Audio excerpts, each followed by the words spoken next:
Hello friend, good afternoon. कैसे हैं आप सभी? अगर मेरी वीडियो पसंद है तो please like, share and subscribe कीजिएगा। आज हम बात करने वाले हैं BHU B.Ed एंट्रेंस एग्ज़ाम की, जो कि जल्दी आने वाला है। और मैं मतलब कि 2018 के प्रीवियस पेपर की तैयारी कर रही हूँ, क्योंकि आप सभी जानते हैं कि एग्ज़ाम से पहले हमारी प्रीवियस की तैयारी बहुत ज़रूरी होती है। आइए देखते हैं 2018 में कैसे क्वेश्चंस पेपर आए थे हम प्रीवियस में। यही बात करते हैं प्रीवियस पेपर के पहले क्वेश्चन की, जो कि हमारे सामने है। एक विद्यार्थी एक विकास में कौन सबसे महत्वपूर्ण जिम्मेदारी निभाता है?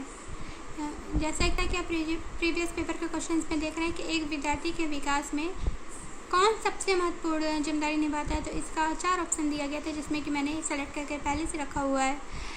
इसका ऑप्शन होगा शिक्षक, क्योंकि जो शिक्षक है वो विद्यार्थी के जीवन में सबसे महत्वपूर्ण स्थान को रखता है।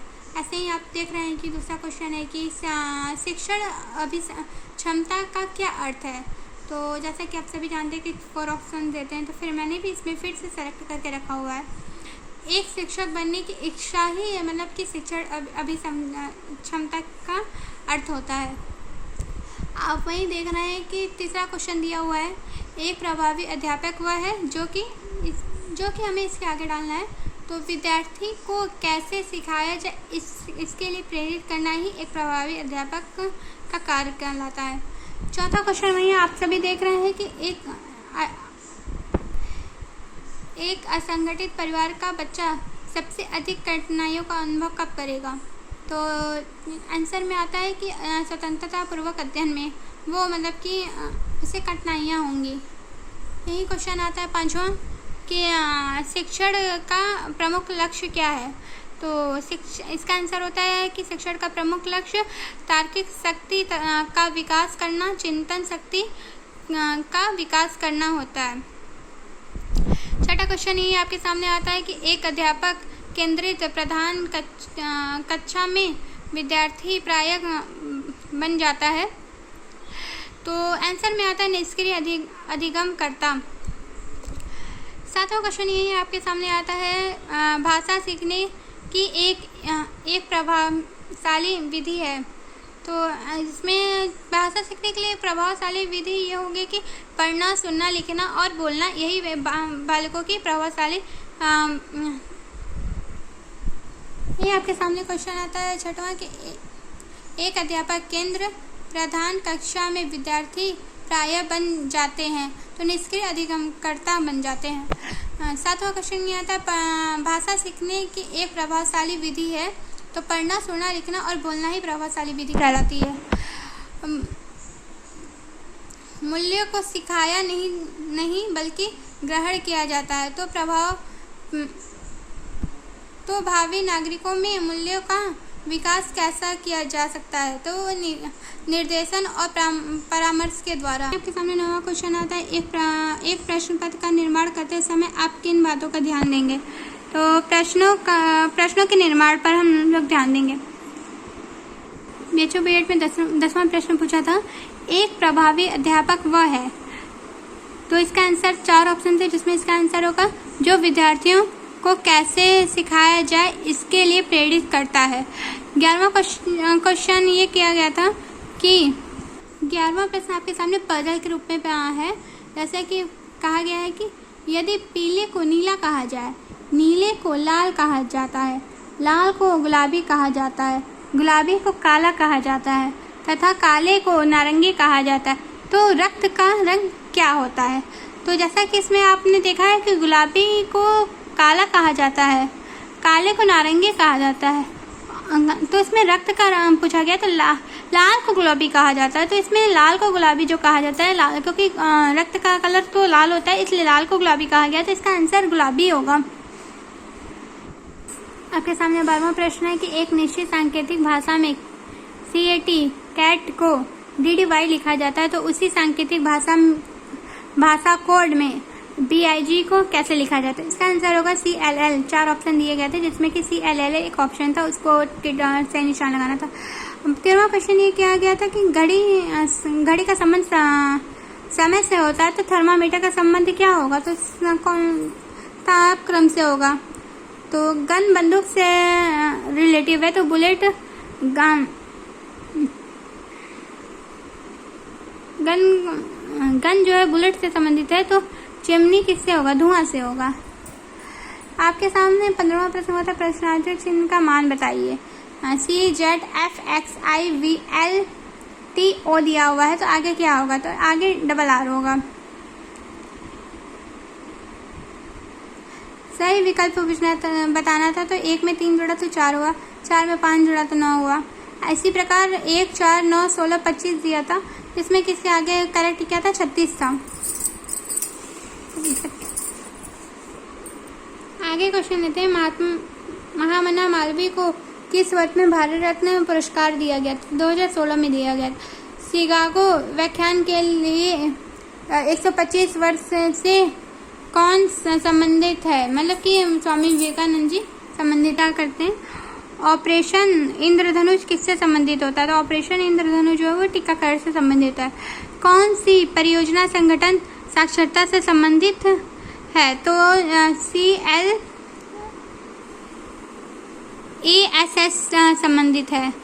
तो भारत में MHRD द्वारा हाल में ही कौन सा ऑनलाइन अधिगम पोर्टल शुरू किया गया? तो स्वयं से शुरू किया गया था। भारत में एक सर्वाधिक निकाय के रूप में NCTE की स्थापना कब हुई? तो वर्ष 1993 को हुआ था। विश्वविद्यालयों के आंकलन एवं प्रत्यायन है, कौन सा निकाय उत्तरदायित्व होगा? तो NAAC है।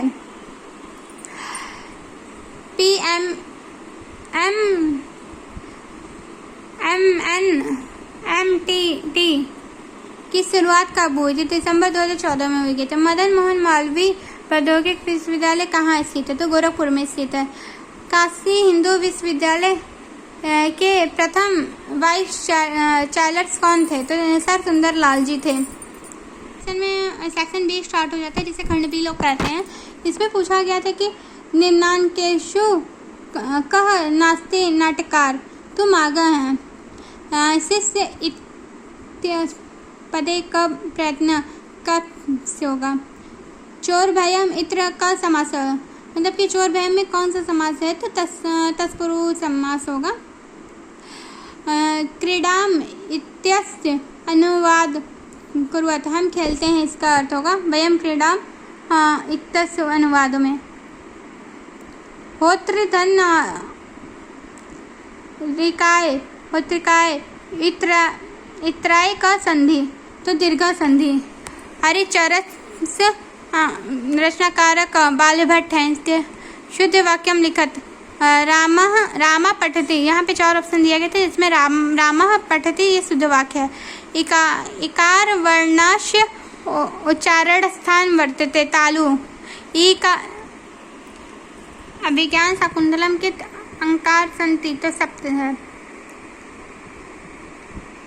आइए इसका हिंदी का क्वेश्चन देखते हैं। हिंदी की सबसे अधिक बोले जाने वाली बोली कौन सी है? तो भोजपुरी है। श्वेत का विलोम क्या होगा? श्याम होगा, क्योंकि श्वेत जो होता है वो सफ़ेद होता है, श्याम जो होता है वो सांवला होता है, तो श्वेत का श्याम होगा। सूर्योदय में संधि है, सूर्योदय में कौन सी संधि होगी? तो देखा जाएगा तो गुड़ संधि होगी, क्योंकि सूर्य का उदय होना ये उनकी उसका गुड़ बताता है, तो इसलिए सूर्योदय में गुड़ संधि होगा। स्पुनिक किस भाषा का शब्द है? तो रूसी भाषा का है। निम्न में से कौन सा शब्द तद्भव है? तो नमकीन है। तो इसमें 4 ऑप्शन दिए गए थे, इसमें क्या आंसर इसका होगा? नमकीन। उसने कहा था कहानी के लेखक कौन है? तो चंद्रधर शर्मा गुलेरी हैं, गुलेरी जी हैं जो उसने कहा था, कहानी के लेखक थे। बहुव्रीहि समास है, चक्रपाणी। आगे बढ़ते हैं, देखते हैं रश्मि रथी के रचनाकार कौन है? तो दिनकर जी, रामधारी सिंह दिनकर जी रश्मि रथी के रचनाकार है। संयुक्त व्यंजन है, तो ज्ञ जो है वो संयुक्त व्यंजन कहलाया जाता है। क का उच्चारण स्थान है, क्या होगा? तो क का उच्चारण स्थान जैसा कि आप सभी जानते हैं कि कंठ से होगा। उत्साह किस रस का स्थायी भाव? तो वीर रस का स्थायी भाव उत्साह होता है। कालिंदी कुल कदम की दालन में अलंकार कौन सी है? तो अनुप्रास अलंकार होगा। किस शब्द में उपसर्ग का प्रयोग नहीं किया गया? यहाँ पे जैसे कि आप जानते हैं कि 4 ऑप्शन दिया रहता है, उसमें आंसर होगा अनार। चयनिका में प्रयुक्त प्रत्यय है इका, क्योंकि लास्ट में इका लगा हुआ है, निका, तो इका इसका प्रयुक्त प्रत्यय होगा। पूत के पांव पालने में ही दिख जाते हैं, इस मुहावरे का सही अर्थ क्या है? तो इस मुहावरे का अर्थ है योग्य व्यक्ति के लक्षण पहले ही दिख जाते हैं। हिंदी वाक्यों में पद क्रम किस प्रकार का होता है? तो कर्ता, कर्म और क्रिया के द्वारा होता है। रेखांकित शब्द की जगह कौन सा पर्यायवाची सही बैठ सकता है? तो वह अपने काम में दक्ष है। दक्ष का क्या होगा? प्रवीण।